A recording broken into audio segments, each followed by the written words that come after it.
আসসালামু আলাইকুম, আশা করি ভালো আছেন।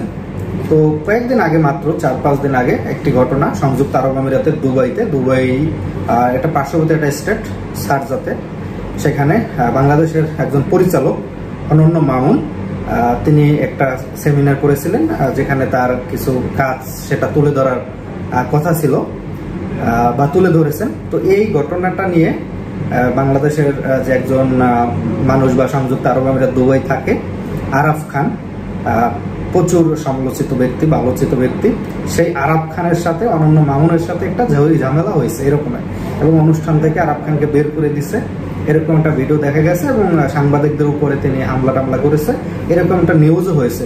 তো চলুন আমরা প্রথমে নিউজটা দেখি, তারপরে এটা নিয়ে একটু কথা বলবো আর কি, অল্প ছোট। তো চলেন আমরা আগে প্রথমে নিউজটা দেখে আসি। সংযুক্ত আরব আমিরাতে একটি অনুষ্ঠানে সাংবাদিকদের উপর হামলা চালালো হত্যা মামলার পলাতক আসামি বিতর্কিত আরাফ খান। হামলার ঘটনায় আহত হয়েছেন যমুনা টেলিভিশনের দুবাইয়ের সহকর্মী মেহেদি রুবেল। স্থানীয় সময় শনিবার রাতে বাংলাদেশের চলচ্চিত্র পরিচালক অনন্য মামুন আয়োজিত বাংলা কার্নিভালে অনুষ্ঠানে ঘটে এই ঘটনা। আয়োজনে চলচ্চিত্র প্রযোজক আরশাদ আদনান, দুবাইয়ে নিযুক্ত বাংলাদেশের consul general PM Jamal Hossain সহ কমিউনিটি ব্যক্তিত্বরা উপস্থিত ছিলেন। প্রত্যক্ষদর্শীরা জানান, আরাফ খানের নেতৃত্বে 20 থেকে 30 জনের দল জোরপূর্বক অনুষ্ঠানে প্রবেশ করতে চাইলে বাধা দেয় নিরাপত্তা কর্মীরা। এই ঘটনার সংবাদ সংগ্রহ করতে গেলে সাংবাদিকদের উপর চড়াও হয় হত্যা মামলার পলাতক আসামি আরাফ খান সহ বেশ কয়েকজন। ভাই শুনেন না, আমার এই শাস্ত্র 100 টাকা সাংবাদিক, শুনেন না, 100 টাকা দিয়ে সাংবাদিক পাওয়া যায়, 50 টাকা দিয়ে সাংবাদিক পাওয়া যায়। শুনেন না, সাংবাদিক কারে 100 টাকা দিয়ে কিনা? এখন যদি কথা বলি, আমি বলি সিটির ফোনে ধরে দিছি কি আপনি? সাংবাদিক কিনা যায় কি? সিটিকে আপনাকে অবশ্যই কিনা যায়।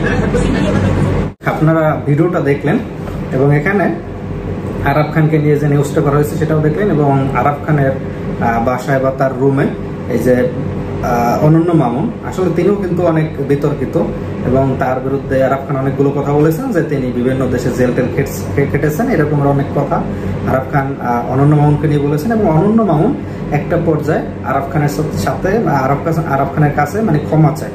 তো আরাফ খানের কাছে যে ক্ষমা চায়, এবং আরাফ খান একটা পর্যায়ে তিনি বলেন যে সাংবাদিকদের কেনা যায়, এবং 50 টাকা 100 টাকা দিয়ে সাংবাদিক কেনা যায়। এবং অনন্য মামুনও একটা পর্যায়ে সেও বলে হ্যাঁ যায়, মানে স্বীকার করে যে সাংবাদিকদের কেনা যায়। কিন্তু বাস্তবতা কি সত্যি কি সাংবাদিক কেনা যায়? মানে সাংবাদিক কি কেনা যায়? আমি এটা আপনাদের কথা বলি, সেটা হলো সাংবাদিক কখনো কেনা যায় না, আর যাদেরকে কেনা যায় তারা সাংবাদিক না।